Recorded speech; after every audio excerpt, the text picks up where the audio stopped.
방학동 화재, 도봉구 방학동 예. 화재가 나서 사람이 좀 죽고 다치고 예. 그런 사재가 있었는데 너무 안타까웠죠. 그 이제 언론 인터뷰를 제가 좀 했었어요. 그래서 그 계기로 해가지고 그 화재 난 그 아파트 그 호실에 경매 그 진행을 조금 눈여겨보게 됐거든요. 그래서 오늘 그 경매 이야기를 좀 할까 합니다. 또 네. 경매로 들어가서 하여튼 비관을 해서 이렇게 불을 또 붙인 거잖아요. 그런 생각이 좀 들더라고요. 네. 마침 그게 이제 하여튼 경매에 얽힌 아파트였고, 근데 불까지 나고, 이런 걸로 봐서, 그거하고 좀 연관된 게 아닌가. 그래서 좀 약간의 뭐, 상상도 좀 보태고. 내비셜을 또 보태고. 예. 그래서 그런 이야기를 좀 한번 해볼까 하는데, 네네. 이게 화재가 마침 그 성탄절에 났습니다. 네. 25일에 새벽에 났는데, 그 아파트 3층에서 이제 화재가 나가지고 사람이 여러 명 죽고 다치고 이렇게 됐죠.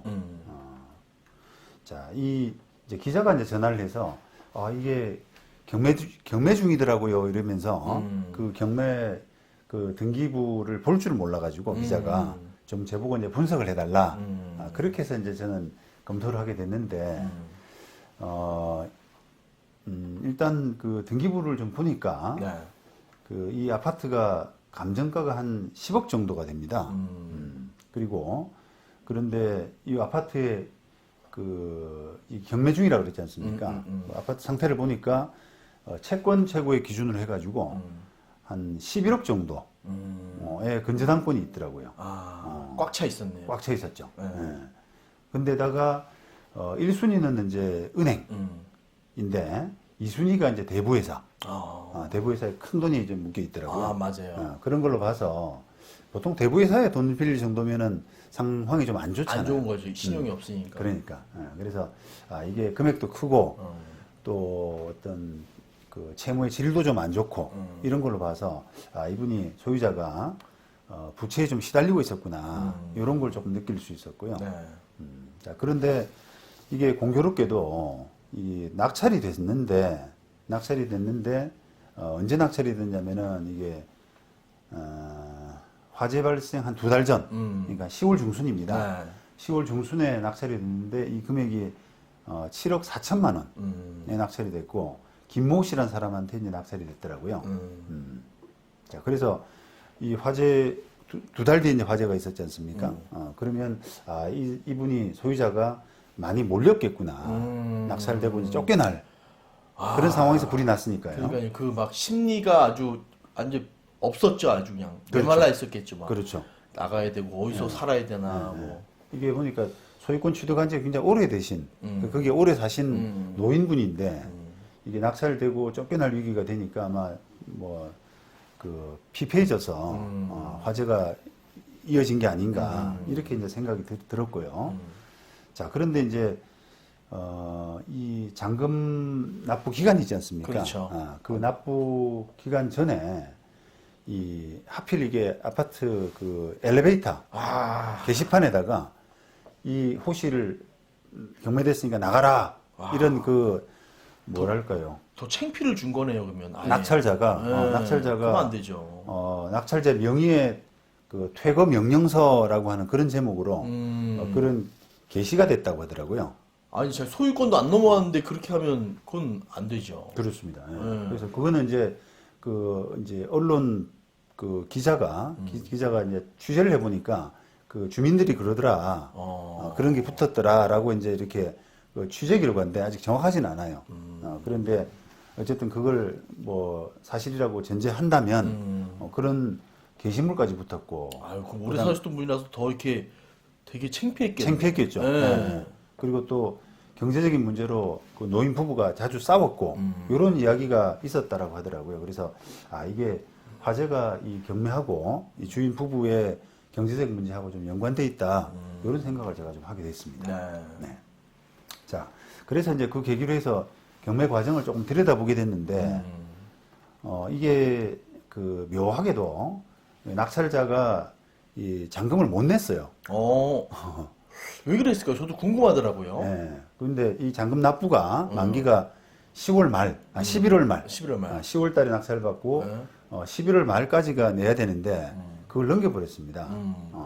그래서 저도 뭐 이유는 잘 모르죠. 그런데 뭐 지금 이제 부동산 시장이 좀 안 좋고 그다음에 뭐 시세가, 잔금 마련도 시세, 잔금 마련도 어렵고 대출도 뭐 그런 것 때문이 아닌가. 일단 그렇게 이제 짐작은 되는데 일단 이게 그런 상태에서 화재가 나버렸잖아요. 그러니까 이게 묘한 생각이 드는 게 만약에 저 낙찰 받은 사람이 잔금을 냈더라면 어떤 일이 발생했을까 이런 생각이 드는 거예요. 그러니까 우리가 전화위복이라 그러잖아요. 전화위복. 내가 돈을 못 내면 어쨌든 보증금을 띄는데 이 사건은 이제 한 6,400만 원 정도가 돼요. 보증금이. 보증금을 띄는데 만약에 잔금을 무리해서 잔금을 냈는데 화재가 났다. 이렇게 되면은 그 사람이 더 불행해지지 않았을까 이런 생각이 드는 거예요. 그걸 알고 안 냈을까요? 아니면 그건 모르죠. 그거는 이제 화재를 뭐 애고하고 내는 그런 경우는 없지 않습니까? 그렇죠. 그러니까 이제 우연히 이제 그런 일이 발생한 건데 이제 그런 상상을 좀 해보게 되더라고요. 그런데 만약에 냈더라 그러면 이게 이제 법적으로 변호사 입장에서 법적으로 좀 분석하자면 내가 돈 내고 소유권 취득을 했는데 거기에 그 거주하던 사람이 어떤 고의든 과실이든 불을 냈다라고 하게 되면 이 사람이 어떻게 구제받을 수 있는 방법이 있을까 경매법적으로 라고 이렇게 생각을 해보면 전혀 없어요. 잔금 내면 끝이잖아요. 잔금 내면 소유권자로서 이제 끝나버리게 되고 이게 경매를 뭐 취소해달라 이것도 안 되고 그렇죠. 그다음에 또 대금을 좀 감액해달라 불났으니까 대금 깎아줘라 이것도 안 되는 거예요. 왜냐하면 그거는 소유권 취득하기 전에 잔금 납부하기 전에 물건에 문제가 생기게 되면은 경매를 취소하거나 또는 대금을 깎아달라고 하거나 이게 가능한데 지금 이 문제는 소유권 취득하고 나서 불이 났다 이런 문제가 생기게 되면 그건 사유가 안 되는 겁니다. 그래서 결국은 뭐 이 화재를 낸 사람 원인 제공자 이 사람 상대로 손해배상밖에 안 되는 거예요. 그런데 지금 조사 진행으로 봐서는 이 화재가 아마 주인 그 세대에 실화, 담배꽁초가 뭐 현장에서 많이 발견됐다네요. 그러니까 이게 실수로 불이 난 게 아닌가. 실수래요? 네, 그렇게 이제 조사가 되고 있어요. 아직까지는. 근데 뭐 지금 뭐 소유자가 돈이 없는 상태잖아요. 사실. 그렇죠. 그러니까 이제 손해배상 받기도 힘들고. 그렇죠. 경매 낙관판에 뭐 돈이 뭐 있겠습니까? 그렇습니다. 그래서 결과적으로는 이 돈을 다 내고 샀다면 오히려 그 화재 규모가 지금 완전 불이 많이 난 것 같더라고요. 크게 났죠. 그러니까 위층 사람도 죽고 막 그랬다는데. 그렇습니다. 그러니까 이 손해를 더 큰 손해를 6,400만 원 몰수 당하는 것보다 소유권 취득했더라 그러면 더 큰 손해를 보지 않았을까. 그러니까 결과적으로는 낙찰자 입장에서는 더 행운이 들어갔더라 그러면 큰일 날 뻔한. 그러니까요. 그런 상황이 되지 않았을까. 6,400만 원 띄인 건 불행이지만 만약에 받았을 시엔 더 큰 불행이 올 수도 있는. 그렇습니다. 근데 경매도요. 만약에 미납을 하면 다음 경매 기일 전 3일 전까지 또 납부할 수도 있잖아요. 이자를 물고. 그런 의미도 있지 않았을까요? 이게 협의가 잘 안 되니까. 글쎄, 이제 그거는. 그러니까 저는 그런 생각 하게 되더라고요. 맞아요. 나가라고 이렇게 쫑크도 주고 막 알리기도 했는데 막 세게 할아버지가 막 무대뽀로 나오니까 이거 뭐 이상이 있는데 갖고 조금 지켜보자라는 걸 수도 있었을 것 같고. 그러니까 뭐 두 분 간의 어떤 내막 어떤 일이 있었느냐 이거는 이제 알 수는 없죠. 그러니까요. 자, 이제 요까지가 이제 제가 만약에 그 사람이 소유권 취득했더라 그러면 어떻게 됐을까? 여기가 상상이고.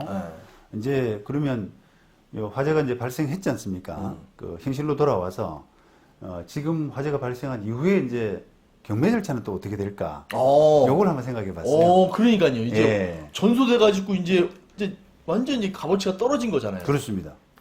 그럼 이게 감정을 또 어떻게 해야 됩니까, 이거? 도대체 이제 어떻게 되나 이게 생각해 봐야 되는데 이 경매 자료를 좀 보면 지금 제가 경매 자료를 한번 띄워 볼까요? 경매 자료를 보면은 원래 김모 씨가 7억 4천에 받았는데 네. 2위가 있습니다. 아, 차순위가 차순위가 있습니다. 7억 3,300. 아유, 해가지고 잘 안 받길 잘했네. 예. 차순위가 있더라고요. 예. 그래서 이 이제 차순위가 있었기 때문에 이 차순위한테도 매각 허가가 이제 될 기회는 있잖아요. 그래서 민사집행법 137조에 이 차순위 매수 신고인에 대한 그 매각 허가 결정이라고 그래서 요 조문이 있는데 지금 이게 큰 화제가 나서 이게 차순위 매수 신고인에게 대해 매각이 불허가 될 가능성이 사실 크죠. 그렇죠. 큰 그죠. 사고가 발생했으니까. 그랬으니까. 예. 이 차순위가 뭐 내가 그럼에도 불구하고 받겠다 이런 가능성이 거의 없잖아요. 그렇죠. 게다가 이제 이 물건 가져가 이렇게 하기도 어렵죠. 그렇기 때문에 이게 아마 불허가 되고 재매각 절차로 들어가야 될 가능성이 클 것 같습니다. 예. 그래서 물론 이제 이분이 정말 이례적으로 그럼에도 불구하고 내가 받겠다라고 한다 그러면 아마 법원에서는 감정을 새로 하지 않을까. 불이 났기 때문에 감정해가지고 그만큼은 깎아서 차순위한테 줄 그런 가능성도 있는데 네. 뭐 글쎄요 이게 뭐 지금 아유, 뭐 저 같은 상황으로 봐서는 네. 그러니까 사람도 죽고 해서 이건 그렇습니다. 네, 그렇습니다. 네. 그래서 결국은 이제 재매각 들어가지 않을까 싶고 이 재매각 한다 그러면 또 새로 감정을 해야겠죠. 아, 새로 해야 됩니까? 감정 새로 해야 되죠. 완전히 이게 불이 탄 상태이기 때문에 그렇죠. 이거를 그 예전 그 감정 기준으로 해가지고는 이렇게 할 수가 없는 거죠. 네, 그래서 감정을 해야 되고. 근데 이제 화재 규모가 이제 어떤 정도인지 모르겠습니다만 이게 멸실되는 정도까지 본다면 뭐 저는 그건 아니라고 봅니다. 네, 그건 공동주택이기 네. 때문에 내부가 탄 거잖아요. 네. 그래서 이게 멸실까지는 뭐 예를 들면 집이 이제 지진 나서 확 주저앉은 네. 그런 당대는 아니기 때문에 그렇게 보기는 어렵습니다. 만약에 이제 멸실 정도라고 본다면 경매가 취소되는 그런 가능성이 있죠. 그래서 그거는 민사집행법 96조에 따라서 부동산 멸실 등으로 말미암은 경매 취소 그래서 절차가 있습니다.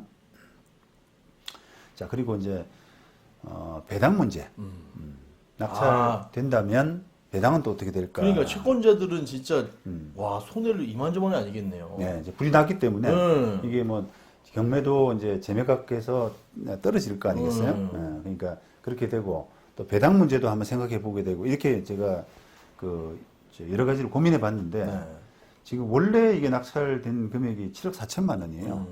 그런데 7억 4천만 원 기준으로 하더라도 지금 아까 저당권이 꽉 찼다 했지 않습니까? 근데 선순위 저당권자가 신한은행인데요. 이 신한은행 근저당 채무가 한 4억 정도 되고 그거 빼고 나면은 한 3억 4천 정도가 되는데 후순위 그 저당권자가 채권 채권이 7억 천이에요. 그러다 보니까 후순위 저당권자가 이 대부회사인데 대부회사도 큰 손해를 입게 될 7억 4천만 원에 낙찰됐다고 하더라도 그러니까요. 됐다고 하더라도 3억 분이 못 가져가네요.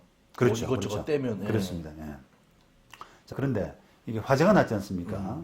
그러다 보니까 이 감정을 새로 해야 되고 그럼 당연히 이제 뚝 떨어질 테고 그렇죠. 그다음에 또 뭐 부동산 경기 이런 것들도 안 좋고 하기 때문에 아마 상당한 금액으로 사람도 죽었고 이슈도 됐고 네. 그러다 보니까 뭐 6억이든 뭐 5억 되든 이런 정도까지 낙찰 금액이 떨어지지 않을까. 네, 저는 막 5억 이하로 떨어지지 않을까. 네, 왜냐하면 낙찰 받은 사람은 이제 올수리해야 되고 불탄 건물에 들어가야 되거든요. 네. 그렇기 때문에 후순위 저당권자 자칫하면은 제가 볼 때는 선순위 저당권자에 대한 전액 배당도 조금 만만치가 않을 것 같아요. 그런 생각까지 들더라고요. 그러니까 대부회사는 여기서는 뭐 거의 망했다. 완전 손해네요, 완전. 그렇습니다. 한 푼도 못 가져갈 수 있네요. 네. 자, 그리고 이제 마지막으로, 이거는 이제, 아까 제가 뭐, 엘리베이터에 게시판에다가 뭐, 이렇게, 퇴거 명령서 이런 게 붙었다고 그랬지 않습니까? 근데 이게 아직은, 확인된 사실은 아닌데, 만약에 그게 사실이라면, 잔금 납부도 안 된 상태에서 자기가 낙찰받았다라고 하는 이유만으로, 매토 경매로 인했으니까 나가세요 빨리 이런 게시물을 엘리베이터에다가 다른 사람들이 다 보는 엘리베이터에다가 붙였다면 그거는 범죄입니다. 범죄예요. 왜냐하면 명예훼손죄가 있거든요. 명예훼손. 그래서 이건 있을 수가 없는 일인데 이런 걸 했더라고요. 왜 했겠습니까? 빠른 퇴거를 바라는 빨리 거죠. 내보내려고 그런 거잖아요. 그러다 보니까 이게 우리가 뭐 명예훼손죄가 지금 형법 307조 공연히 사실을 적시해서 사람의 명예를 훼손한 자 이렇게 돼 있는데요. 우리가 이 명예훼손의 위법성 조각이라 그래서 이 307조 1항의 행위가 진실한 사실로서 오로지 공공의 이익에 관한 때는 벌하지 아니한다 이렇게 돼 있어요. 공공은 아니죠. 그렇죠. 네. 진실한 사실은 맞을 수 있는데요. 오로지 공공의 이익에 관한 그런 거는 또 아니잖아요. 네. 왜냐하면 그건 사적인 목적이기 때문에. 그렇죠. 그러니까 이거는 위법성 조각 여지도 거의 없어서 이게 벌받을 가능성이 아주 커요. 그래서 이게 어쨌든 좀 명도를 쉽고 또 빠르게 이렇게 하려고 이 법적인 절차대로 그쵸. 사실은 뭐 좀 낙찰을 받게 되면은 인도 명령이라는 제도가 있잖아요. 한 2개월 정도 그렇죠. 하면은 3개월 걸리죠. 사람을 내보낼 수가 있는데 네. 그거보다도 좀 쉽고 빨리. 빠르게 그렇게 정리하려고 하다 보니까 조금 무리수를 두지 않았나. 맞아요. 그게 또 우리 또 경매 현실을 보는 것 같아서 조금 마음이 착잡하더라고요. 또 이게 경매를 배우다 보면 그 빠른 명도를 위해서 이렇게 그렇게 가르쳐 줘요. 빨리 네. 알리고 얘기를 하고 네. 또 쫑크를 줘야지 네. 창피하니까 빨리 합의를 본다. 네, 네. 또 애들 있으면 또 애들 때문에 학교 막 소문 나고 이러니까 네. 또 빨리 나간다 뭐 이런 네. 또 팁 같은 게 있어요. 네. 네. 뭐 다 좋은데 네. 어쨌든 그게 법에 어긋나지 않는 선에서 또 자기 행동을 하더라도 요거는 법에 어긋날 소진이 있지만 내가 어쩔 수 없다. 나도 먹고 살아야 되니까 이걸 좀 알고 어느 정도 이제 큰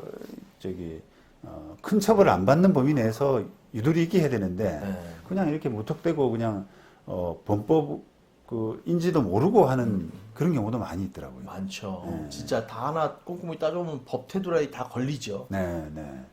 그래서 참 이게 우리 경매 현실 이런 거 하고도 좀 연관이 되고 하니까 마음이 좀 착잡했습니다. 자 어쨌든 뭐 결론적으로 본다 그러면은 이게 물론 뭐 엘리베이터에 게시문 붙였다는 게 사실이다라고 하는 전제에서 이제 말씀드리는 건데 이분이 이제 어쨌든 낙찰을 받아서 무리하게 좀 내보내려고 했다가 그다음에 어쨌든 뭐 어떤 이유로든지 잔금을 못 냈고 그래서 입찰 보증금을 포기하는 상태에 됐는데 그 뒤에 바로 화재가 나버렸어요. 그러니까 참 이게 뭐 세웅지마라 그러나요? 그런 것도 느껴지고 그랬습니다. 저는 그 낙찰자랑 좀 마찰이 있지 않았을까? 네.